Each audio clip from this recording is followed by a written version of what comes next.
আসসালামু আলাইকুম ওয়া রাহমাতুল্লাহি ওয়া বারাকাতুহু।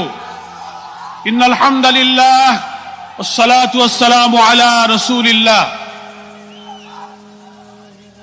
মায়ের ডাকের উদ্যোগে আয়োজিত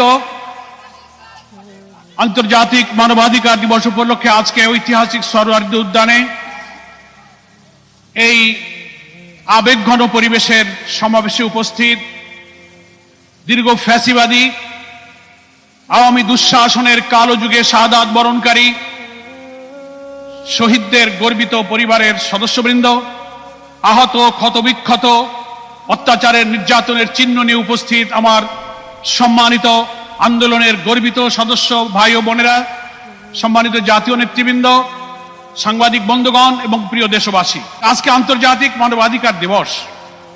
প্রতি বছর আমরা দিবসটা পালন করি, কিন্তু ফ্যাসিস্ট এবং স্যাডিস্ট সমস্ত খুন, গুম, হত্যা, ক্রসফায়ারের মাস্টারমাইন্ড শেখ হাসিনা, তার নির্যাতনে রক্তের যে কালো ছোপ, অশ্রুসিক্ত মায়ের কান্না এখনো শুকায় নাই, অথচ যেখানকার মাল সে সেখানে ফিরে গিয়েছে, সেখান থেকে সন্ত্রাসের নতুন ব্লুপ্রিন্ট সে তৈরি করছে।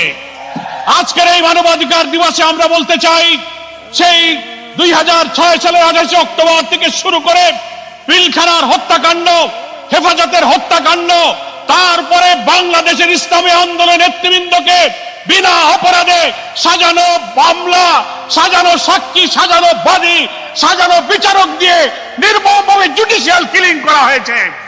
তারপর জুলাই আগস্টের অভ্যুত্থানে 2000 ছাত্র জনতাকে খুন করা হয়েছে, 40,000 ছাত্র জনতা আহত হয়েছে।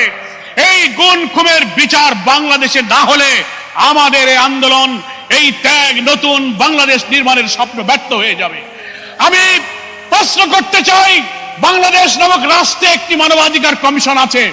এই 17-18 বছরের কালো যুগে যত খুন, গুম, ক্রসফায়ার হয়েছে, মানবাধিকার কমিশন তার কি বিচার করেছে?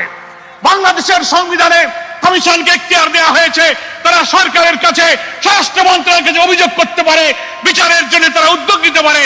তারা করেনি। এই কমিশন ফ্যাসিবাদের দোসর ছিল। আজকে নতুন বাংলাদেশ হতে যাচ্ছে।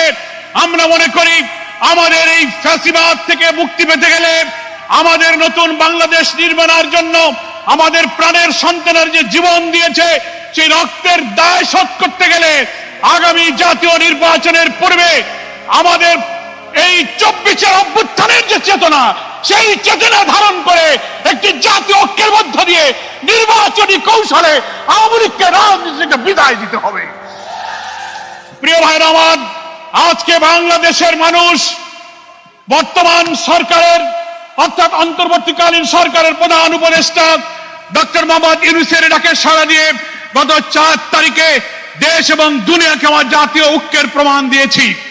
আমরা সরকারকে বলতে চাই, সরকারের অভ্যন্তরে, প্রশাসনের, judiciary, civil administration, police administration, everywhere, every sector of our society, যেখানে ফ্যাসিবাদের দোসররা আজও ঘাপটি মেরে বসে আছে, এদের থেকে প্রশাসনকে পরিচ্ছন্ন না করলে অবাধ নির্বাচন হতে পারে না। সেই জন্য আপনারা শক্ত হন, দৃঢ় হন, ঝুঁকি গ্রহণ করুন। আমরা আপনাদের পাশে আছি, কিন্তু আওয়ামী দোসরদের সাথে আঘাত করলে আপনার আমার স্বপ্ন পূরণ হবে না, নির্বাচন নিরপেক্ষ হবে না। সেই জন্য হাজার শহীদের রক্তের দায় শোধ করার জন্য আসুন, নতুন একটি বাংলাদেশ নির্মাণ করে আমাদের এমন বাংলাদেশ আমরা চাই, যেখানে গণতন্ত্র, ভোটাধিকার, মানবিক মূল্যবোধ, সাম্য, সামাজিক সুবিচার, নিরন্ন মানুষের দুঃখ কষ্ট, অনাহারী বস্ত্রহীনের কান্না থাকবে না, ইনসাফপূর্ণ সমৃদ্ধ বাংলাদেশ হবে। সেই বাংলাদেশ যদি আমরা প্রতিষ্ঠা করতে পারি, তাহলেই 24-এর গণ অভ্যুত্থানের ত্যাগ আমাদের সার্থক হবে।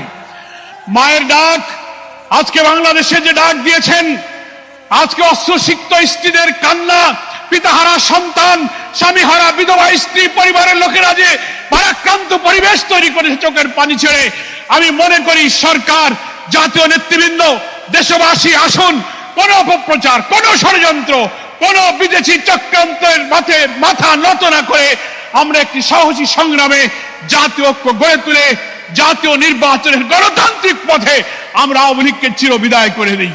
যারা আজকের এই মায়ের ডাকের সাড়া দিয়ে নতুন জাতীয় চেতনার আজকে আরেকটি ঐক্যের নজির স্থাপন করলেন। এই ঐক্যই যেন বাংলাদেশের মানুষের স্বপ্ন পূরণের কারণ হয়, সেই আশাবাদ ব্যক্ত করে সকলকে ধন্যবাদ জানিয়ে বাংলাদেশ জামাত ইসলামীর সম্মানিত আমির, বাংলাদেশের রাজনৈতিক অঙ্গনের আলোচিত নন্দিত মানবিক নেতা ডাক্তার শফিকুর রহমানের পক্ষ থেকে দেশবাসীকে শুভেচ্ছা জানিয়ে, মায়ের ডাককে অভিনন্দন জানিয়ে আমার বক্তব্য শেষ করছি। খোদা হাফেজ। বাংলাদেশ জিন্দাবাদ।